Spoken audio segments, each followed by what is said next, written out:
Also addressing the media, and this is on the Mahakumbh. Let's listen to what he's saying.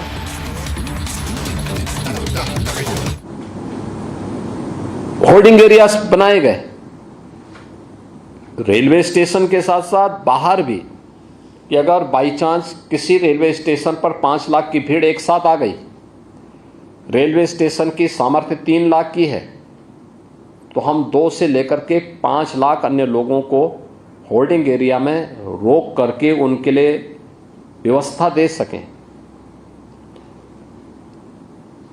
हमें एक चीज का जरूर ध्यान रखना चाहिए, जब भी इस प्रकार के आयोजन होते हैं 2 चीजों का स्वभाव होता है। देखिए, ये विशुद्ध धार्मिक आयोजन है। इसमें जो भी स्नान करने के लिए आ रहा है, एक श्रद्धा भाव उसके अंतःकरण में होती है।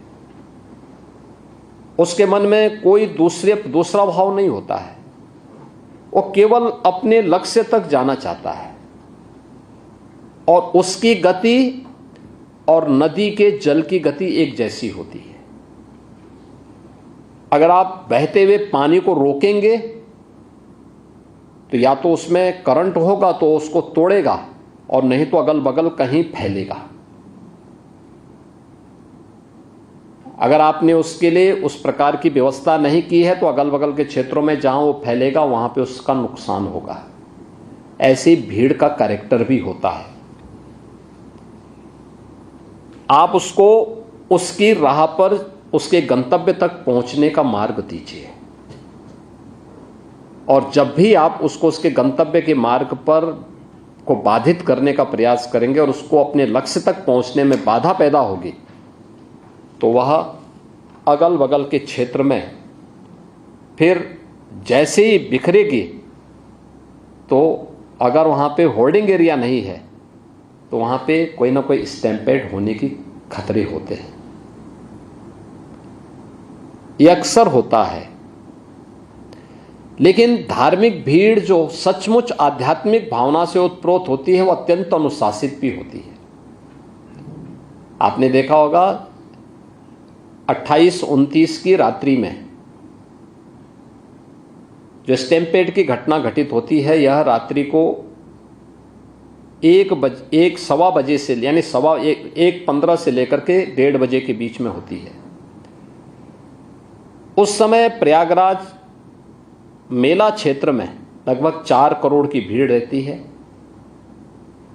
और बाकी लोग, क्योंकि सायंकाल 7:30 बजे से ही मुहूर्त शुरू हो जाता है मौनी अमावस्या का, और बाकी भीड़ आ रही है, हर स्तर पर प्रेशर है। लेकिन जैसे ही स्टैम्पेड की घटना घटित हुई, विदिन 15 मिनट के अंदर पब्लिक ने स्वयं ग्रीन कॉरिडोर दिया और उन सभी लोगों को हॉस्पिटल पहुंचाने में मदद भी की।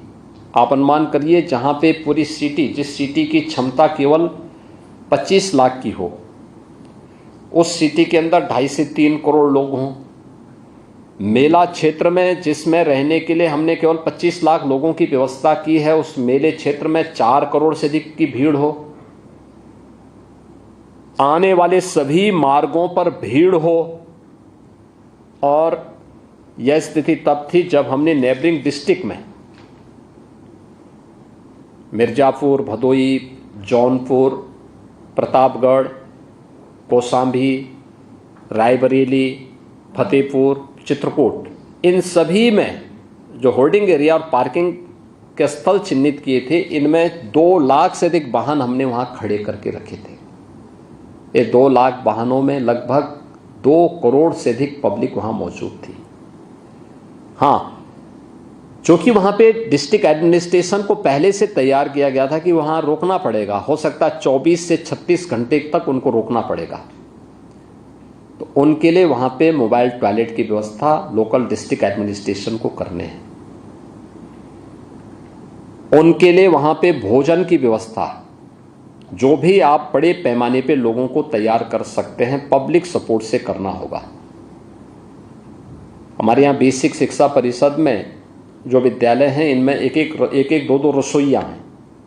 विद्यालय बंद करके उन सभी रसोइयों को बुला करके एक जगह उन सब के लिए भोजन की व्यवस्था भी चालू हुई और हर एक जनपद में ये हुआ।